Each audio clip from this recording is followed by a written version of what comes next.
给大家带来一期阿卡丽新之刚的复盘，素材来自电影1600分左右的对局。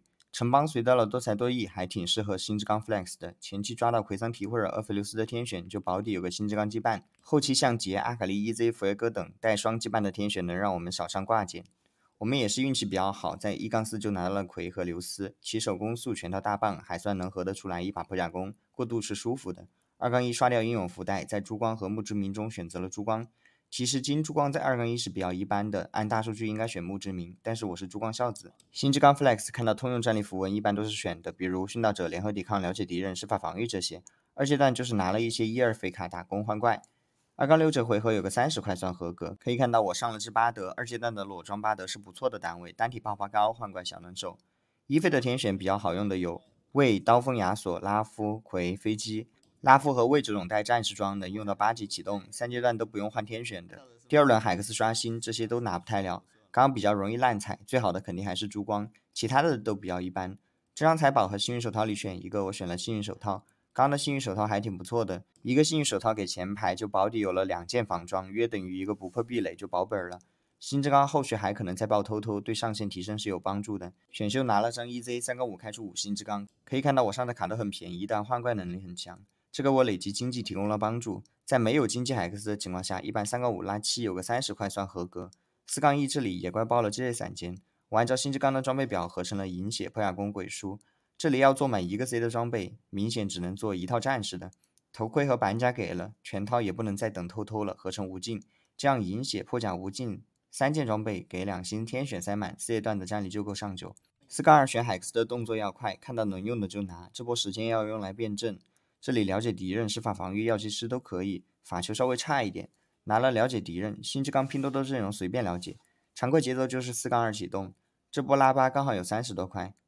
地道能用的天选就停手，这里这套装备能用的有阿卡丽、杰、弗耶哥，次一级的是波比、EZ 女警。当然我们手里有个 EZ 的对子，所以如果出扎克、护卫锤石、秘术机器的天选，在确定几乎不可能有钱找到理想的那几个天选时，比如只剩10块也是可以要的。如果这把来的后排 C 位，那么不进破甲之外，就还得找一件给到他。当然鬼书也可以看作启动装给到 EZ 女警，然后靠新之刚奖励补银血之外的战士后2件。跌到最后1块钱的时候，除了阿卡丽的天选，一般来说4阶段没开出5缸，上限就不会太高。但是这把我们3阶段就吃了一波5缸，所以就还好。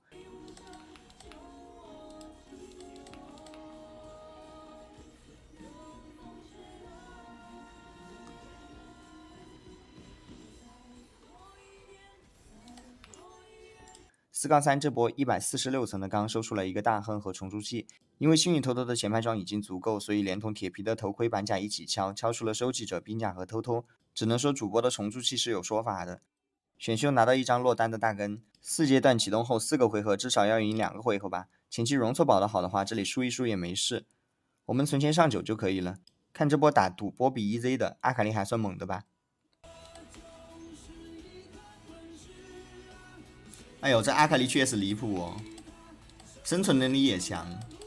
5-2 68层的刚收了个偷偷，一般这个回合能上9，并且有个10块20块是比较合格的。但是我这把8级低的有点臭，30块抽空才出的天选，所以这波还上不了人口。才收完菜，这波就把亚肥换卢仙开绝世了。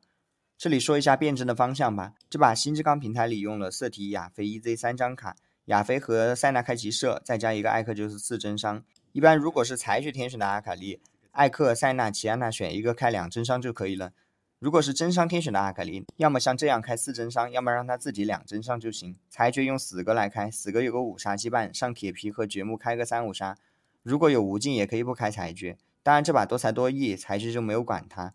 如果这里大根没来的话，就用扎克开斗士，斗士、急射、5杀、秘术、爵士这种都有全队收益，所以是比较优质的羁绊。上9后如果没有2星奇亚娜，就把4真伤下了，塞纳换亚菲把新之刚上回去。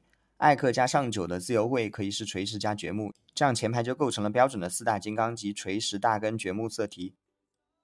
接下来放几波实战画面，感受一下强度吧。